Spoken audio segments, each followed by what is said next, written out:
11 години по нападите, случајот се уште се влече во судницата во американската морнаричка база.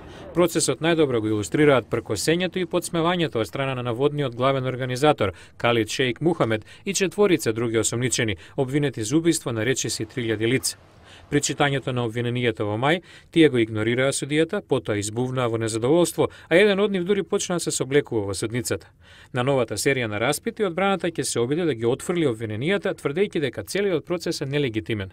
Одбраната сака да бидат повикани поранешниот председател Џорџ Буш и бившиот секретар за одбрана Доналд Рамсфелд да сведочат за нивната улога во давањето на наредба за наводна тортура и отворање на притворниот центар во Гвантанамо. Дженифер Даскал, професорка по право на Универзитетот Џорџтаун, кој отворено го критикуваше судскиот процес во Гвантанамо, вели дека подсмевањето со судот, што е тактика на осомничените, немаше да стаса до овој стадиум доколку случајот се водеше во Федерален суд во САД.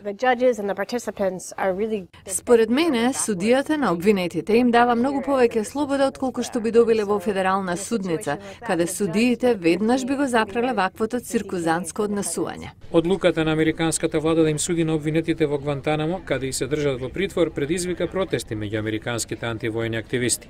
Председателот Обама вети дека ќе го затвори Гвантанамо, но не го стори тоа. Даскал беше меѓу оние кои бараа затворање на центарот уште од самиот почеток, но во меѓувреме го смени мислењето. Во Гвантанамо веќе не се врши тортура и условите се значително подобрени. Затворањето едноставно би значило дека притворениците ќе треба да се префрлат на друго место, каде би се држале без обвинение и најверојатно во многу полоши услови. Се уште е неизвестно дали петорицата обвинети ќе се појават на новиот распит, но таму ќе бидат роднините на неколкумина од загинатите во терористичките напади. Тие се уште очекуваат правдата да биде задоволена. Andrew J. Bailey.